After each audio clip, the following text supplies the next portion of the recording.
అందరికీ నమస్కారం. ఈరోజు మన ప్రయాణం పురాణాల ప్రపంచంలోకి.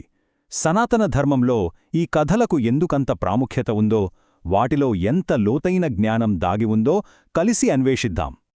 ఒక ఆసక్తికరమైన ప్రశ్నతో మొదలుపెడదాం. వేదాలు ఒక రాజుగారి ఆజ్ఞలా ఉంటే, పురాణాలు ఒక మంచి స్నేహితుడిచ్చే సలహాలాంటివి. ఎంత అద్భుతమైన పోలిక కదా!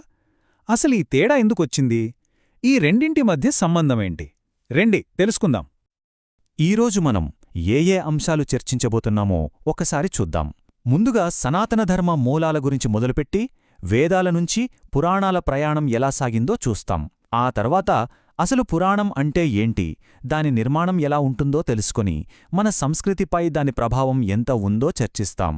చివరగా మన వారసత్వం, మన బాధ్యత గురించి మాట్లాడుకుందాం. సరే, మొదటి అంశం సనాతన ధర్మ మూలం. దీన్ని మనం ఒక ఎత్తైన పర్వత శిఖరంతో పోల్చవచ్చు. ఆ శిఖరమే వేదం. కాని ఆ శిఖరాన్ని ఎక్కడం అందరికీ సాధ్యమయ్యే పనేనా? ఎందుకు కాదు? చూద్దాం. సనాతన ధర్మానికి మూలాధారం వేదాలు. అయితే ఇక్కడ మనం ఒక ముఖ్యమైన విషయం గమనించాలి. వేదాలు ఎవరో ఒక వ్యక్తి కూర్చుని రాసిన పుస్తకాలు కావు. వాటిని అపౌరుషేయాలు అంటారు. అంటే మానవ నిర్మితం కాదన్నమాట. మహర్షులు వాళ్ల తీవ్రమైన తపస్సులో ఉన్నప్పుడు వారికి వినిపించిన దైవిక శబ్దతరంగాలు. అందుకే వేదజ్ఞానం చాలా గంభీరంగా, అంత సులభంగా అంతుపట్టనిదిగా ఉంటుంది. వేదాల్ని అర్థం చేసుకోవడం ఎందుకంత కష్టం అంటున్నామో ఇప్పుడు చూడండి. కేవలం భాష తెలిస్తే సరిపోదు. దానికి ఈ 6 శాస్త్రాలు ఖచ్చితంగా తెలిసుండాలి. వీటినే వేదాంగాలు అంటారు.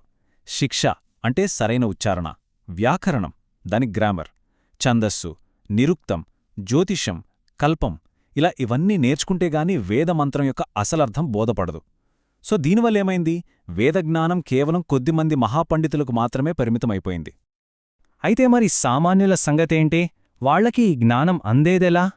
ఆ సమస్యకి దొరికిన ఒక అద్భుతమైన సమాధానమే పురాణాలు. అవును, ఆ ఎత్తైన శిఖరానికి కింద ఉన్న సాధారణ ప్రజలకి మధ్య మన ఋషులు ఒక వారధి కట్టారు. ఆ వారధే పురాణాలు. ఈ తేడాని అర్థం చేసుకోవడం చాలా ముఖ్యం. వేదాలను ప్రభూ సంహితమంటారు.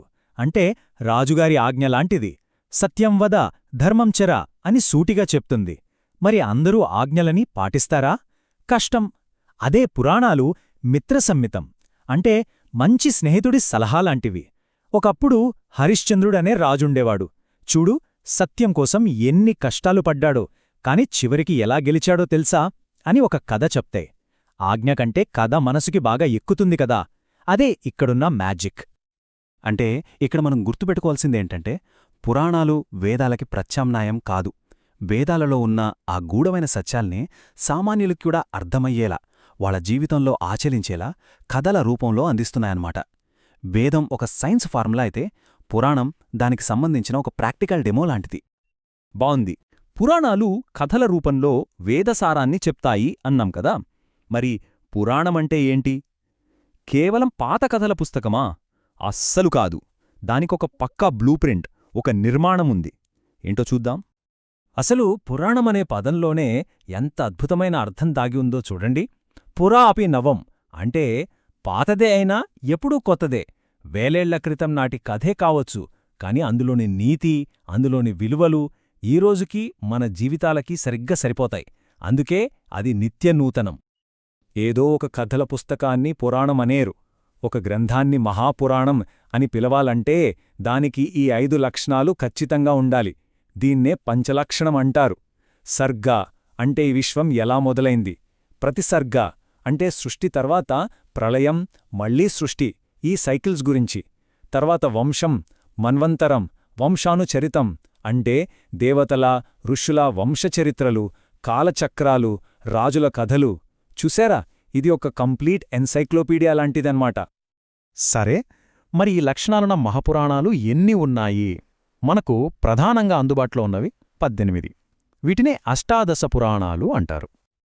18 నంబర్ చిన్నగానే అనిపించొచ్చు, కాని వాటి సైజ్ ఎంతుంటుందో తెలుసా? ఈ 18 పురాణాల్లో కలిపి సుమారుగా 4 లక్షల శ్లోకాలున్నాయి. 4 లక్షలు! ఊహించుకోండి, ప్రపంచంలో ఏ సాహిత్యంలోనూ ఇంత పెద్ద విజ్ఞాన సర్వస్వం లేదు. మన పూర్వీకులు మనకు ఎంత గొప్ప నిధిని ఇచ్చి వెళ్లారో కదా. ఓకే, 4 లక్షల శ్లోకాలున్నాయి. బాగుంది. కాని అవి కేవలం పుస్తకాల్లో ఉండిపోతే ఏం లాభం? కాని అలా జరగలేదు. ఆ పురాణాలు మన జీవితాల్లోకి, మన సంస్కృతిలోకి ఎలా ఇంకిపోయాయో చూస్తే ఆశ్చర్యపోతాం. మన చుట్టూ ఉన్న ప్రతి కళ వెనుక పురాణం ఉంది. ఉదాహరణకి మనం గుడికి వెళ్తాం.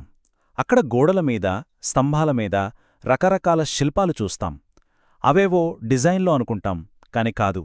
ప్రతి శిల్పం ఒక కథ. గజేంద్రమోక్షం కావచ్చు, క్షీరసాగరమథనం కావచ్చు, ఆ పురాణ కథలన్నీ రాళ్లపై చెక్కిన కావ్యాలు. ఇక మన సంగీతం, సాహిత్యం సంగతి సరేసరి. త్యాగరాజు శ్రీరాముడిపై రాసిన, అన్నమయ్య వెంకటేశ్వరుడిపై పాడిన వాటన్నిటికీ ఆధారం పురాణాలే కదా. ఆ కథలు లేకపోతే మన కళలకు ఆత్మ ఉండేదే కాదు. అలాగే మన శాస్త్రీయ నృత్య రూపాలు తీసుకోండి. భరతనాట్యం, కూచిపుడి ఇవన్నీ ఏం చేస్తాయి? కథలు చెప్తాయి. కృష్ణుడి లీలలు, శివుడి తాండవం ఆ పురాణ గాథలకే కదా నాట్య రూపమిస్తున్నారు. ఆ కథలే వారికి కంటెంట్.